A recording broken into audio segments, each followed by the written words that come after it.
clear cutting is making not only climate change impacts worse, they're actually creating new impacts.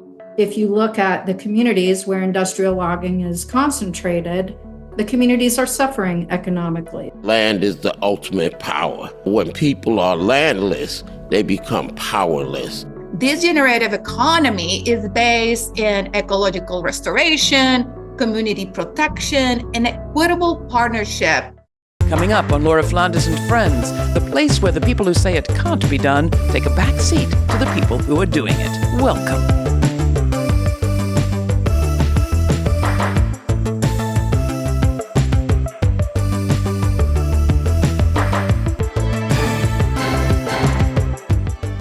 Scientists say that a functional ecosystem is our single most important resource, not only when it comes to reducing the risks associated with climate change, like flooding and storms, but also as it concerns resilience, being able to change and adapt. The U.S. South is lucky enough to have huge, diverse wetland forests along its coastal plains. They're some of the most biologically diverse habitats on the planet. They're more precious than ever. They're also under constant threat. Did you know that the rate of logging in the U.S. South is estimated to be 4 times that of South America's rainforests? That's right. The U.S. South is already the so-called wood basket of the nation, and increased tariffs on Canadian timber and wood products are only going to speed up the ongoing process of deforestation at serious cost, especially to the low-income people of color and Indigenous people who live in the midst of all this. What is to be done? Well, we try on this program to bring you models of making change, and today we have an exciting one to share. In Brittons Neck, a place prone to severe flooding, the South's first environmental justice training center opened in 2023 to teach and provide clean water and experience for locals wanting to help themselves and others build resilience. They have also just acquired 300 acres, a former plantation, to create what they're calling the Brittons Neck Community Forest. It's the product of years of work by 2 Carolina-based organizations, a land back initiative, and among others, the guests we have with us today. From Florence, South Carolina, we have Reverend Leo Woodberry, who is the pastor of the Kingdom Living Temple and executive director of the New Alpha Community Development Corporation. Also joining us is Danna Smith, the founder of Dogwood Alliance, an organization based in Asheville, North Carolina, that's been working on these issues for over 25 years. And also from Dogwood, we have Lucia Ibarra, the director of conservation there. We are always excited to bring audiences inspiring good news, and today it seems that we really have some. So thank you all for joining us. I'll start by just kind of settling us in place a little and asking you who is uppermost in your mind as we begin this conversation. And I'll start with you, Danna. You're in Asheville. People think Asheville, they think Hurricane Helene. How are you? Yeah, we are surviving. You know, the hurricane hit hard. Climate change is real. And, you know, when it hits hard like that at home, it just underscores the need to advance solutions and solutions that are equitable. And so it's exciting to be here today to talk about the Brittons Neck project and the work that we're doing to protect forests as a part of that climate solution. So, Lucia, take us to those coastal plains. Describe, if you will, a little bit of the area that we're talking about and how it's been affected by climate change. Well, like you guys all know, we have a tremendous, beautiful habitat here in the Carolinas. And it's sad because these amazing ecosystems are threatened by industrial logging and the wood pallet, just to mention a few. So this beautiful ecosystem has, like you say, has one of the most biodiverse and endemic species in each area, and help the communities to actually build resilience and really safeguard them for natural disasters. In this case, in the South and the East, is a lot of flooding, kind of like different than the West, that right now we're facing the fires. But I think it's really essential for these beautiful ecosystems, just not for the beauty, but the ecosystem services that they provide. Reverend Woodberry, this is personal for you in lots of ways, as I understand it. What's your connection to this place? We actually have traced my family's history back to 1794. And so the parcel of land that we purchased, my ancestors actually were enslaved there. And the first time I visited Brittons Neck, I was 6 weeks old. And so I really know the history. My grandmother worked the land as a single mother from the Depression days to the 1960s. And I grew up hearing stories about flooding back in those days. And so we're talking about a historical and very resilient community that has been in place since its incorporation in 1747. But the threat from industrial logging, clear cutting is just making not only climate change impacts worse, they're actually creating new impacts. So now we're starting to see we're starting to see extreme heat, creating heat islands in places where they never existed before. So let's tell a little bit of the backstory of the creation of the Environmental Justice Center to begin. Reverend Woodberry, as I understand it, this wasn't entirely unrelated to your experience with your brother. He was evacuated in 2018? So we actually started back in 2015, which is the year in which New Alpha Community Development Corporation was incorporated. And that's when the residence was hit by Hurricane Matthews. And so after the flooding, we came in and helped to train a group of really wonderful people on how to test their well water that had been, impacted by pesticides, herbicides, and effusion from septic tanks. And that's when we started talking and organizing down there. The next year, 2016, the same thing happened. 2018, the same thing happened. And so during that course, we continued to organize. And so today we have approximately 45 individuals down there who work and organize in 5 areas: mitigating flooding, working to reduce logging, creating small-scale agricultural enterprises, working on recreation, and of course, working with policymakers. And so it has been a long-term effort that we're really pleased that, the community is involved. We're not just looking at problems, but actively creating community-led solutions. Well, let's play a clip of the ribbon-cutting ceremony for that training center to give you a sense of the landscape and the people that we're talking about. Check it out. With this training center, we're going to create a model for communities that are being impacted by climate change daily. The floods, the wildfires, the hurricanes, all of those things that are devastating communities and which have impacted this community. But we're not going to give up. We're not going to watch this community dismantle like so many others that could not withstand the climate impacts, where we will teach people how to grow food. So no matter what happens, you won't go hungry. We're going to teach people how to install solar panels. We have to invest in our community and give back. And all of you out there can be a part of this movement. This is something that really is for the community, by the community. By cutting this ribbon, opening this facility, and showing people that this is the country of the people, by the people, and we will make a difference.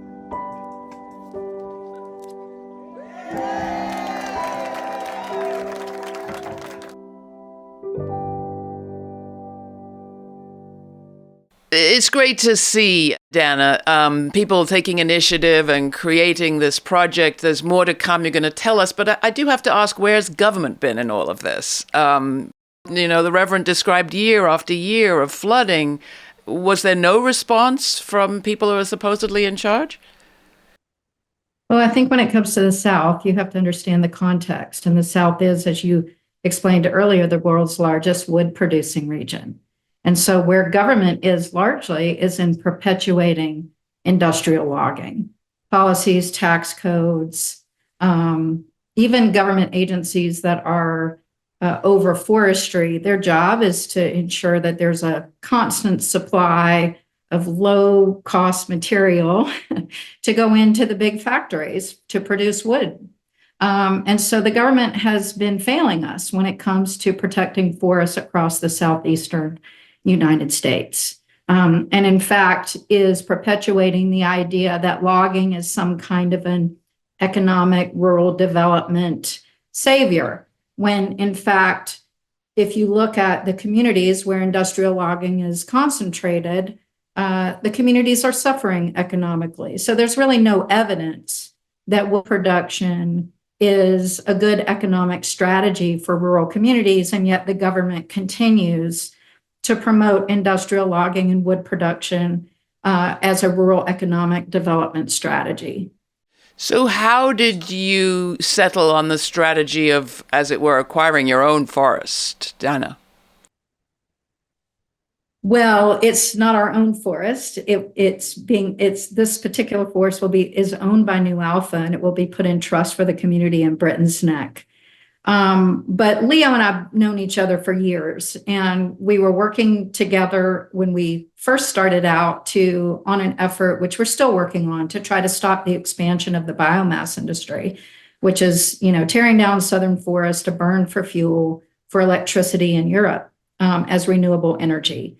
And in our conversations, we were talking about how if we don't get to the root of the problem in the southeastern U.S. around industrial logging, we won't actually solve the problem, right? We need to start thinking about what are the solutions to logging forests, and how do we create value in communities by leaving forests standing? Because too often there's this narrative about, logging for economic development. And we need to be able to show the counter to that, which is actually that leaving trees standing is actually much better for the rural economy than industrial logging. So what is that model? And Lucia, coming to you, the community conservation model is different for a lot of people, is a new concept. How would you describe it? What is it? We need to develop something that is innovative to create a solutions that actually put justice and equity and community-led forest protection at the center of here in conservation rural development here in South Carolina, North Carolina, right? And actually in the South.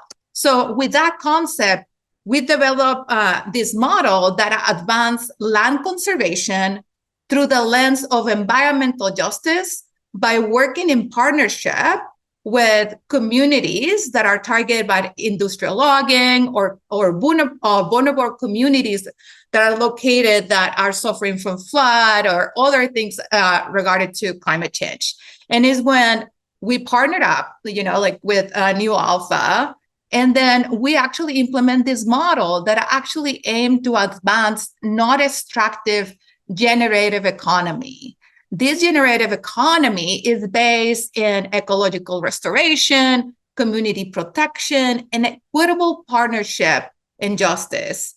Within that model, we uses social and economical environmental indicators, which are different than the regular conservation model. And that's why we can apply and really choose these specific areas that are especially biodiverse, but also are in need for green spaces, and the community will benefit from it.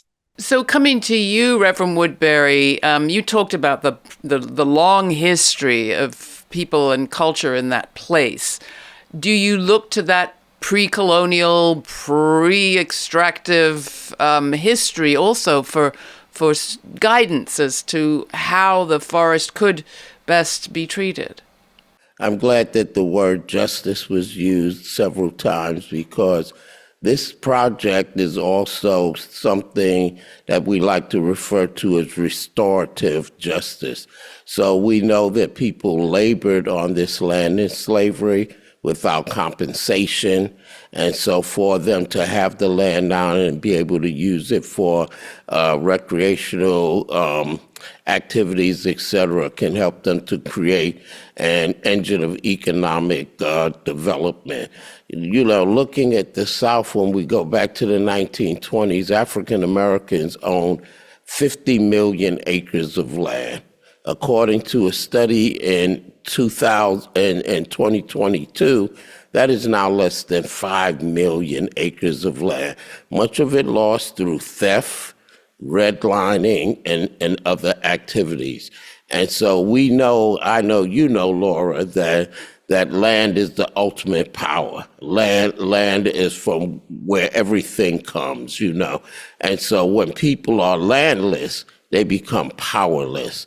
And so we see that as restorative justice as well. So environmental justice, climate justice needs to also be in line with restorative justice to correct some of the injustices that have taken place, not only with African Americans, but other people of color in the United States of America from the colonial period up to today. Lucia, coming to you, we talked about biomass. A lot of people are familiar with wood pellets.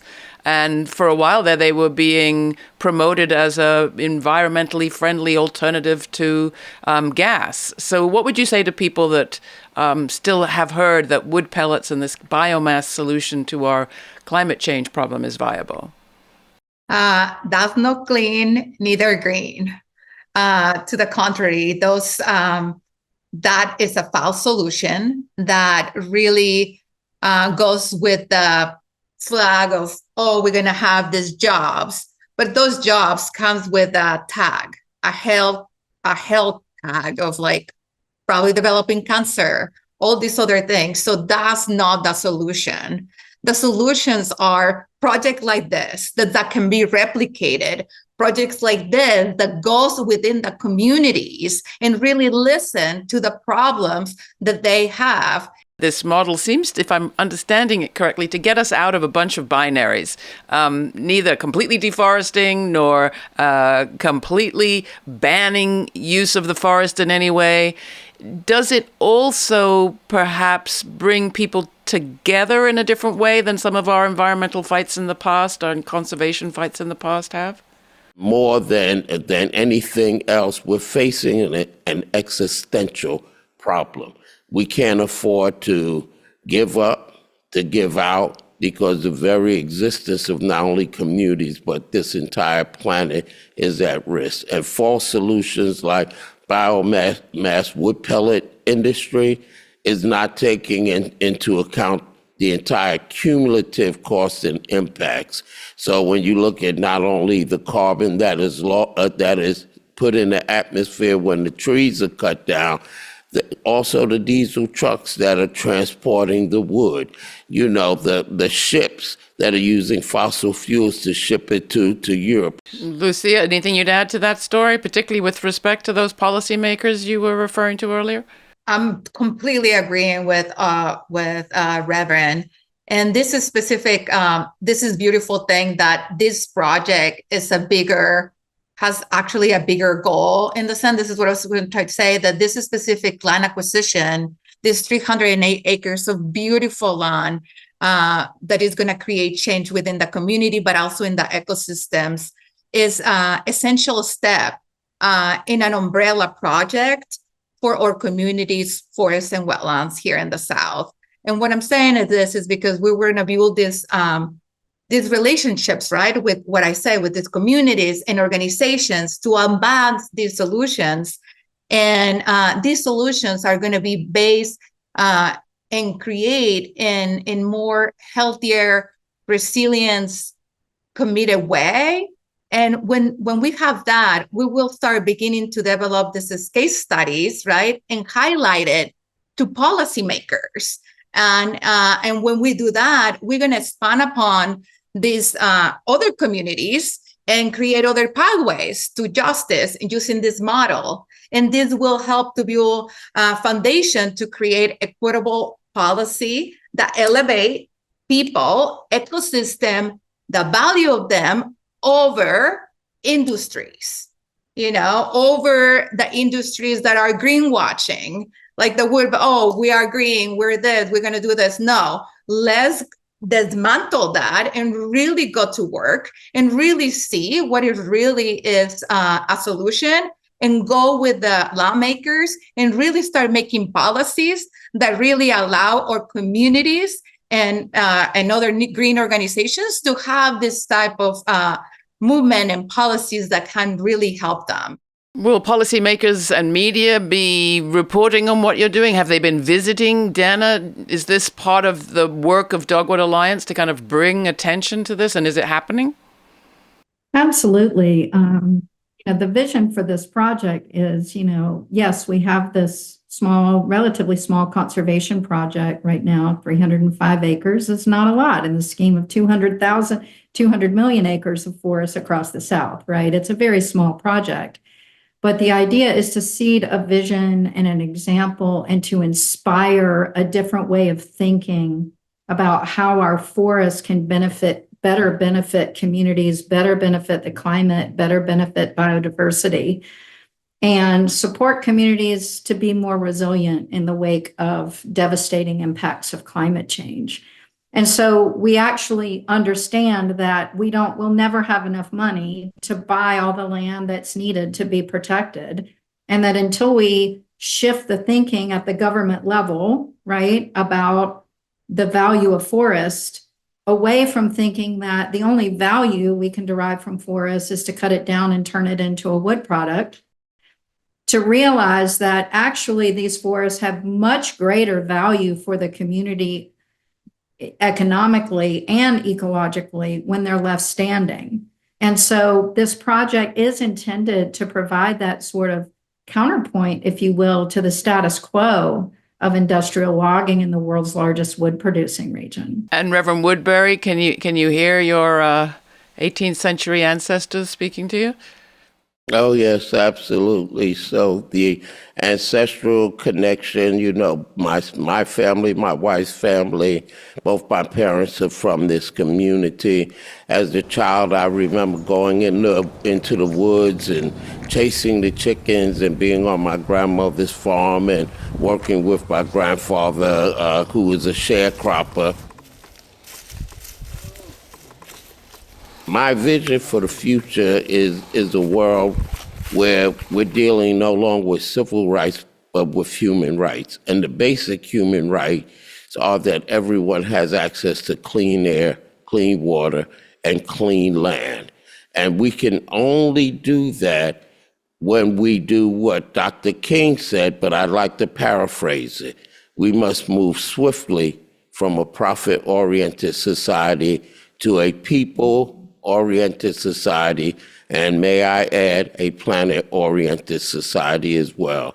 And only when we put people and planet first and not profits will we be able to be good stewards of the land, to restore the land, and make sure that life, liberty, and the pursuit of happiness are not merely words, but a reality that is actualized for each and every human being every day.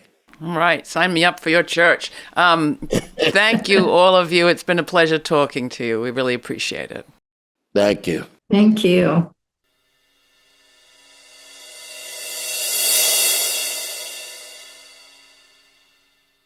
Biodiversity is the way of the world. Whether you're talking trees or seeds or people or ideas, it's diversity that keeps us healthy, resilient, creative, and fed.